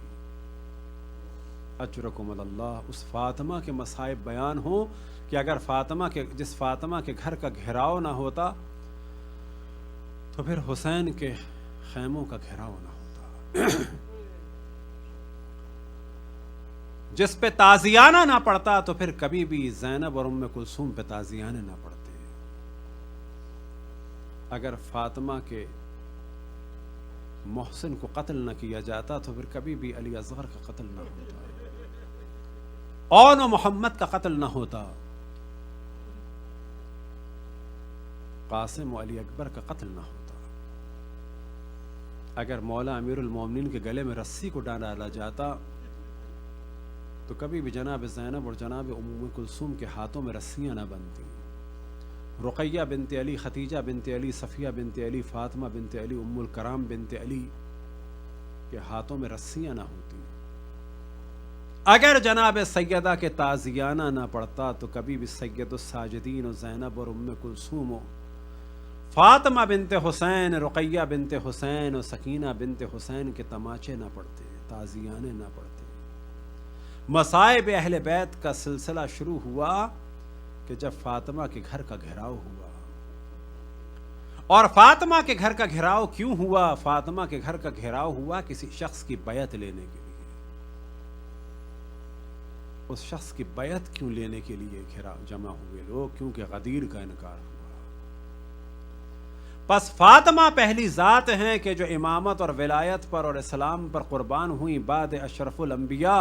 ہاں مومنوں، ایک وقت آیا کہ جس در پہ کھڑے ہو کے اشرف الانبیاء سلام کرتے تھے اور فرماتے تھے السلام علیکم یا اہل البیت النبوہ انما یرید اللہ لیذہب عنکم الرجس اہل البیت ویطہرکم تطہیرا، اور جب تک جواب نہ آ جائے تو اس وقت تک گھر میں قدم نہ رکھتے تھے۔ ہاں مومنوں، ایک وقت آیا کہ بعد اشرف الانبیاء، کب؟ سالوں بعد نہیں، دفن کے بعد جب واپس آئے تو کچھ مدت کے بعد جناب سیدہ کو دھمکیاں دینے کے لیے پہلی دفعہ گھر کا گھراؤ ہوا، پھر 2 دن کے بعد گھر کا گھراؤ ہوا، پھر 5 یا 7 دن کے بعد گھر کا گھراؤ بھی ہوا اور جلاؤ بھی ہوا، اور فاطمہ کے تازیانہ بھی پڑا، پسلیاں بھی ٹوٹی، محسن کو قتل بھی کیا گیا، علی کے گلے میں رسی کو بھی ڈالا گیا۔ ہاں مومنوں، تصور کریں کہ اشرف الانبیاء کو گزرے ہوئے ابھی 5 یا 7 دن ہوئے ہیں کہ جس در پہ کھڑے ہو کے اشرف الانبیاء سلام کرتے تھے، اسی جگہ پہ ایک شقی شخص آ کر جناب سیدہ کو اور سب گھر والوں کو مخاطب کر کے کہتا ہے کہ جتنے لوگ اس گھر میں ہیں گھر سے باہر نکل آئیں ورنہ میں گھر کو آگ لگا دوں گا۔ کچھ لوگوں نے کہا اس گھر میں تو حسن و حسین بھی ہیں، تو اس شقی نے کہا وَإِن ہوا کریں۔ کچھ لوگوں نے کہا کہ اس گھر میں تو فاطمہ بھی ہیں، تو شخص نے کہا ہوا کریں۔ ہاں مومنوں، ایک وقت آیا کہ جب اس شقی نے کہا کہ جتنے لوگ اس گھر میں ہیں گھر سے باہر نکل آئیں ورنہ گھر کو آگ لگا دوں گا، تو فاطمہ نے جب یہ جملہ سنا تو اپنے بابا کو پکارا السلام علیک یا بتا، السلام علیک یا رسول اللہ، السلام علیک یا حبیب اللہ، ہاکذا یفعل ببنتک وحبیبتک، سلام ہو آپ پہ میرے والد ماجد، سلام ہو آپ پہ رسول خدا، سلام ہو آپ پہ حبیب خدا، آپ کے بعد آپ کی حبیبہ اور آپ کی بیٹی پہ یہ ظلم کیا جا رہا ہے۔ فقط یہ تصور کریں کہ جس وقت یہ ندا مدینے میں گونجی تو روایتوں میں نقل ہوا کچھ لوگ روتے ہوئے واپس چلے گئے، نزدیک تھا کہ لوگوں کے دل پھٹ جاتے، ارے لوگوں کے دل تو پھٹتے، لیکن تصور کریں کہ قبر میں رسول اللہ پہ کیا گزری ہوگی۔ جس فاطمہ کے احترام میں کھڑے ہوتے تھے، جس فاطمہ کو گلے لگاتے تھے، جس فاطمہ کے ہاتھوں کو چومتے تھے، جس فاطمہ کے گلے لگا کے بالوں کو سونگتے تھے اور فرماتے تھے کہ جب مجھے معراج یاد آتی ہے، جب مجھے جنت کی خوشبو سونگنی ہوتی ہے تو فاطمہ کو گلے لگاتا ہوں، جس کے بارے میں آپ فرماتے تھے کہ فاطمہ میرا پھول ہے۔ ارے بعد اشرف الانبیاء اس پھول کو مسل دیا گیا دیوار اور دروازے کے درمیان۔ یہ فاطمہ کے جملے ختم نہ ہوئے کہ شقی نے حملہ کیا، فاطمہ دیوار اور دروازے کے درمیان، پیرے کے ندا بلند ہوئی یا فضا خوزینی لقد قتل من فی احشاء من حمل، اے فضا مجھے تھام لو، میرے شکم میں جو مولود تھا اسے قتل کر دیا۔ ایک وقت آیا کہ مولا امیر المومنین کو گرفتار کیا گیا، گلے میں رسی کو ڈالا گیا۔ ہاں مومنو، اشرف الانبیاء نے وصیت کی تھی یا علی انکا ستبتلی، اے علی تم میرے بعد مشکلات میں گرفتار ہوگے، فلا تقاتلن، اگر تمہارے مددگار نہ ہو، اگر تنہا رہ جاؤ، اگر ناصر و مددگار کم ہو تو اپنے آپ کو بچانا، جنگ نہ کرنا۔ ہاں مومنو، ایک وقت آیا کہ مولا کے گلے میں رسی کو ڈالا گیا، جب رسی کو ڈالا گیا اور لے جایا گیا تو فاطمہ کی پسلیاں ٹوٹ چکی تھی، محسن قتل ہو چکے تھے۔ فاطمہ نے گریہ کر کے پکارا خلو ابو الحسن، خلو ابو الحسن، ابو الحسن کو چھوڑ دو، ابو الحسن کو چھوڑ دو۔ اور جب لے گئے تو فاطمہ نے گریہ کر کے پکارا این ابو الحسن، این ابو الحسن، ارے ابو الحسن کو کہاں لے گئے، ابو الحسن کو کہاں لے گئے۔ ہاں مومنو، یہی وہ ایام ہیں کہ فاطمہ کی پسلیاں بھی ٹوٹی۔ اب ایک وقت آیا کہ فاطمہ نحیف و لاغر ہو گئی۔ ایک وقت آیا کہ علی کو وصیت کی کہ علی مجھے رات کی تاریکی میں غسل دینا، مجھے رات کی تاریکی میں حنوط دینا، مجھے رات کی تاریکی میں کفن دینا، مجھ پہ رات کی تاریکی میں نماز پڑھنا، مجھے رات کی تاریکی میں دفن کرنا۔ ہاں مومنو، ایک وقت آیا کہ دوران غسل مولا کے گریے کی آواز بلند ہوئی، بس مصائب ختم ہو گئے۔ جب سوال کرنے والوں نے سوال کیا کہ مولا گریے کی وجہ کیا تھی، تو بعض جگہ بیان ہوا کہ مولا کا ہاتھ زخم پہ لگا، یا نگاہ زخم پہ یا نیل پہ پڑی، تو اسد اللہ غالب علی کل غالب، اسد اللہ فاتح خیبر و بدر و حنین کے گریے کی آواز بلند ہو گئی۔ یا اللہ، جس جس نے رسول اللہ جناب سیدہ اور ائمہ پہ ظلم کیا ان سب پہ لعنت فرما۔ جو جو ظلم میں شریک ہوا، جس جس نے ظلم کے لیے راہوں کو ہموار کیا، جو جو ان ظلم کرنے والوں سے علم و آگاہی و عقل و شعور کے بعد بھی محبت کرے، ان پہ بھی لعنت فرما۔ یا اللہ، تمام مقامات مقدسہ کی حفاظت فرما، ان کی حفاظت کرنے والوں کو طاقت و قدرت عطا فرما۔ ہمارے جہاں جہاں مومنین ہیں، خصوصاً جو اس وقت عراق میں ہیں اور واپس آ رہے ہیں، اور جہاں جہاں عزاداری میں مصروف ہیں، ان سب کی حفاظت فرما۔ جتنے مومنین دنیا سے گزر گئے، خصوصاً ہم سب کے آباء و اجداد اور رشتہ دار، ان کے درجات کو بلند سے بلند فرما۔ جن مومنین کے نام لیے گئے ان کے درجات کو بلند سے بلند فرما۔ جتنے مومنین دنیا میں پریشان، ان کی پریشانیوں کو دور فرما۔ جو بیمار ہیں ان سب کو شفا عاجل و کامل عطا فرما، خصوصاً ایک مومن سنوزے میں اطہر حسین جو شدید بیمار ہیں، یا اللہ بحق مظلومیت جناب سیدہ سلام اللہ علیہ ان کو شفا عاجل و کامل عطا فرما۔